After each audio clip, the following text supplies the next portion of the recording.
अपने हाथ से ही अपनी जिंदगी खराब करके रखी हुई है तुमने।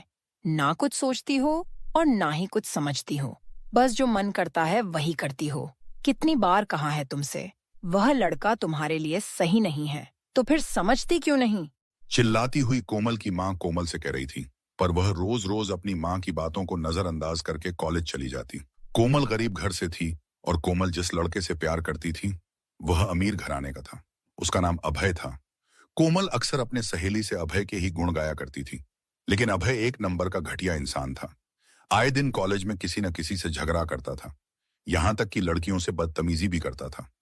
पर कोमल को उसकी यह आदतें दिखाई नहीं दे रही थी, क्योंकि उसने अपने आंखों पर प्यार की पट्टी जो बांध रखी थी, उससे अभय के अलावा उसकी गलतियां नजर नहीं आती थी। वह चाहे कोई भी जुर्म करे, पर कोमल उसके हर जुर्म पर पर्दा डालती हुई नजरअंदाज करती थी। मुझे अभय से बात करनी होगी। मुझे उसे बताना होगा कि मैं उससे कितना प्यार करती हूँ। अगले दिन कोमल अभय के पास जाती है और कहती है, अभय, मैं तुमसे प्यार करती हूँ। क्या तुम मुझसे शादी करोगे? क्यों नहीं, आखिरकार पहली बार मुझे किसी लड़की ने प्रपोज किया है। मैं तुमसे इस बारे में बाद में बात करूंगा। यह कहकर अभय वहां से चला जाता है और तभी वहां कोमल की सहेली सपना आती है और कोमल से कहती है, कोमल, मेरी बात मानो, यह लड़का तुम्हारे लिए सही नहीं है।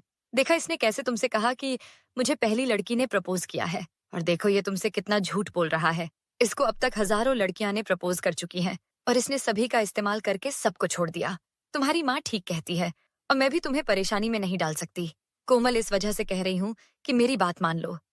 सबकी बातों को नजरअंदाज करके कोमल बस अभय से शादी करना चाहती थी। अभय बहुत ही मतलबी लड़का था। उसका मानना था कि जब तक जिंदगी है तब तक खूब दूसरों के जीवन के साथ खेलते रहो, और शायद यही सोचकर उसने कोमल का प्रेम प्रस्ताव स्वीकार कर लिया। अभय अगले दिन कॉलेज में कोमल से कहती है, कोमल, मैं अपने घर में बात कर ली है और वह हमारी शादी के लिए मान गए हैं। कोमल खुश हो जाती है, मगर वह यह नहीं जानती थी कि जिस लड़के से वह शादी करने के लिए इतनी उत्सुक है वह तो उससे प्यार करता ही नहीं, सिर्फ उसका उपयोग करना चाहता था। कोमल की माँ रोज कोमल को समझाने में लगी रहती थी। बेटी, मेरी बात मान लो, तुम वहाँ के माहौल में ढल नहीं पाओगी। वह लोग बहुत बड़े आदमी हैं, वह तुम्हें गरीब समझकर तुमसे खूब काम करवाएंगे। और वैसे भी अभय तुमसे प्यार कहाँ करता है? एक तरफा प्यार हमेशा जिंदगी बर्बाद कर देता है। यह किसने कहा आपसे कि अभय मुझसे प्यार नहीं करता है?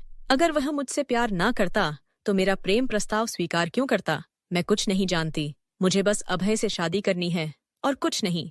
और फिर अगले दिन अभय से जाकर पूछती है, क्या तुम मेरा जीवन भर साथ दोगे? अभय भी हाँ में सिर हिला देता है और फिर कुछ दिनों में अभय और कोमल की शादी हो जाती है।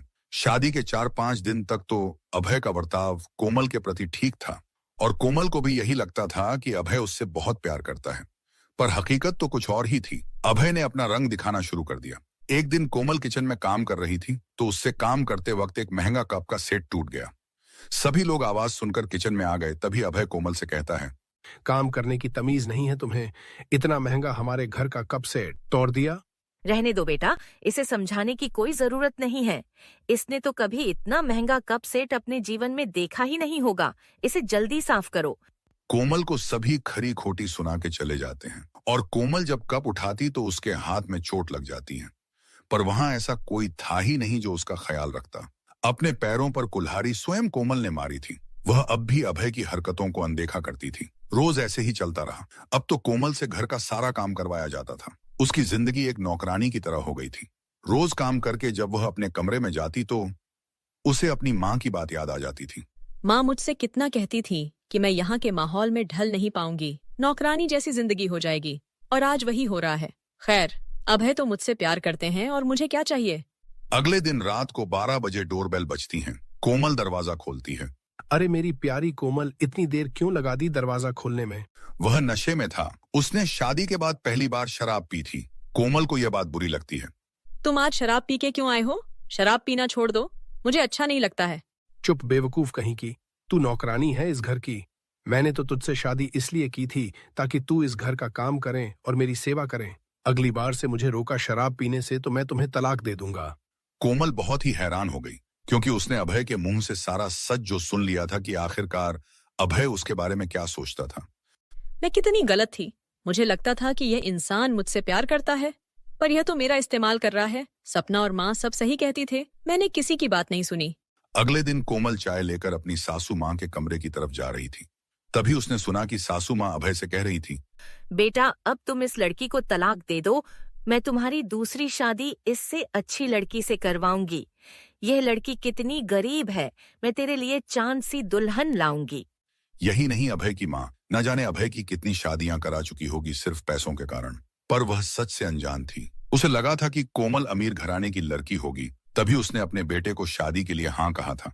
यानी अपराध में सिर्फ बेटा ही नहीं, साथ में उसकी माँ भी शामिल थी। माँ तो अपने बच्चों को सही रास्ता दिखाती है, पर यहाँ तो अभय की माँ पैसों के कारण इतना गिरी जा रही थी कि ना जाने अब तक उसने और उसके बेटे ने कितनी लड़कियों की जिंदगी बर्बाद की होगी। पर कोमल भी बहुत ही समझदार लड़की थी। उसने सोच लिया कि आगे क्या करना है। 12 बजे रात को फिर से अभय शराब पी के आया, पर इस बार कोमल उसे कुछ नहीं कहती, बल्कि उसे और सिर पर चढ़ा देती है। तुम्हारी माँ तुम्हारी शादी कराना चाहती है। अरे तो तुम शादी कर लो, तलाक का क्या है, मैं तुम्हें बाद में दे दूंगी। यह कहकर कोमल अभय को सोचने पर मजबूर कर देती है। अभय भी हाँ में सिर हिला देता है और अगले दिन अपनी माँ से शादी की बात कर लेता है। उसके बाद वह एक अमीर घराने की लड़की निधि से शादी कर लेता है, पर वह यह भूल ही जाता है कि कोमल से उसने तलाक लिया ही नहीं है। कोमल अपनी और निधि दोनों की जिंदगी बचाने के लिए एक फैसला कर लेती है। कोमल अभय और निधि की शादी के अगले दिन ही पुलिस को बुला लेती है। हम आपको गिरफ्तार करने आए हैं। किस जुर्म में? मैंने क्या किया है? मैं बताती हूँ। यह कहकर कोमल आती हैं और कहती हैं, एक पत्नी होने के बावजूद तुमने दूसरी शादी की है। कानूनी तौर पर जब तक पहली पत्नी को तलाक नहीं दे दिया जाता, तब तक कोई भी दूसरी शादी नहीं कर सकता। तो तुमने ऐसा कैसे किया? और तो और न जाने कितनी लड़कियों की जिंदगी तुमने बर्बाद की है। तुम्हें जेल तो जाना ही पड़ेगा, और तुम्हारी माँ को भी पैसों के लिए इतना गिर जाओगे, ये कभी मैंने सोचा नहीं था। अरे पैसों के लिए किसी की भावनाओं के साथ खेलोगे?